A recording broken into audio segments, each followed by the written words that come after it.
মৃত্যুতে আমরা গভীর শোকাহত এবং সাথে সাথে মোংলা কোস্টগার্ড কর্তৃক 27 তারিখে যে সংবাদ প্রচার হয় গণমাধ্যমে, সে প্রচারে তাকে জলদস্যু বলে আখ্যায়িত করা হয়। আমরা এর তীব্র প্রতিবাদ এবং নিন্দা জানাই। আমরা জানাই শত শত ছিল একজন সৎ এবং নিরীহ গ্রামবাসী। তিনি এই সুন্দরবনের সম্পৃক্ত ছিলেন না, জলদস্যুর সাথে সম্পৃক্ত ছিলেন না। তার মিথ্যা ভিত্তিহীন সংবাদ প্রচারের প্রতিবাদে আমরা আজকের এই মানববন্ধন করতেছি এই খোলকাটি বাজারে। উনি 5 ওয়াক্ত নামাজ পড়তো, আমরাও ওই সময় তো উনি আর রাত দেখেছি খাওয়া ঘুম ছিল না, যে নামাজ পড়বে উজু করতে পারতো না, অনেক অঞ্জলার ফেলেছিল। আমার মূল ঘটনা হচ্ছে কি, আমার বড় ভাইয়ের সাথে টাকা পয়সার একটা লেনদেন ছিল। এখন আমরা তো ওটা জানি না। এখন আমার ভাই ছোট ভাইটারে উঠাই নিয়ে গেছিল। অনেকদিন রাখার পরে ছোট ভাইটার মারাধরা করেছে, আব্বার পরে টাকার জন্য চাপ সৃষ্টি করেছে, কিন্তু আব্বা টাকা ম্যানেজ করতে পারিনি। বাড়ির থেকে উঠে নিয়ে যায়, ছেলেকে উদ্ধার করার জন্য তিনি জঙ্গলেও যায়, সেখানে তার এই দুর্ঘটনা ঘটে। ছেলেকে উদ্ধার করার জন্য এই দুর্ঘটনা ঘটেছে।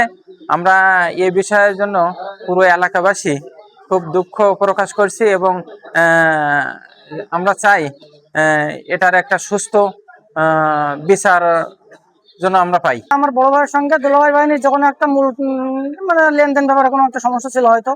এখন আমাকে একদিন হঠাৎ রাত্রে এসে ঘর থেকে দুলাভাই বাহিনী উঠিয়ে নিয়ে গেল।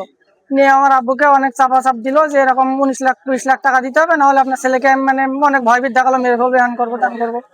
এখন দীর্ঘ অনেকদিন পরে 1-1.5 মাস পর হঠাৎ একদিন আমার আব্বু তো পয়সার কোনো ইনকাম করতে পারে না, কোনো পয়সা জোগাড় করতে পারেনি। হঠাৎ একদিন 1-1.5 মাস পর আব্বুকে ফোন করলো যে আপনি আসেন, আপনার ছেলেকে নিয়ে যান।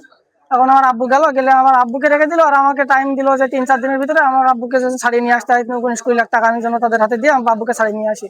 এখন আমি তো টাকা দিয়ে তাদেরকে ছাড়িয়ে আনতে পারিনি। এখন হঠাৎ একদিন কোস্টগার্ডের সঙ্গে দুলাভাই বাহিনীর বন্দুক যুদ্ধ হয়। সেই যুদ্ধে আমার আব্বু নিহত হয়। আসলে আমার আব্বু কোনো জলদস্যু ছিল না, তিনি ছিল নিরীহ মানুষ, তার ছোট একটা ঘের আছে। আর আমার বড় ভাইয়ের সঙ্গে আব্বুর কোনো সম্পর্ক নেই, তিনি 10-12 বছরের মতো। এখন তিনি বেকার মানুষ, এই জন্য মসজিদের মুসল্লিগুন তা আব্বুকে মসজিদের কেশিয়ার হিসেবে রেখে দেয়। শওকত সর্দার একজন ভালো মানুষ আর কি, 5 ওয়াক্ত নামাজ কালাম পড়ে। আসলে উনি ব্যক্তি হিসাবে খুব ভালো আর কি। ওদের হচ্ছে মানে কি ওনারে ওই উঠে নিয়ে যাওয়ার পরে ও ডাকাতির সাথে ছিল, থাকার পরে মনে করো ওদের কোস্টগার্ডের ফাইট হয়েছিল। ফাইট হয়ে যাওয়ার পরে গুলিটা তার গায়ে লাগে।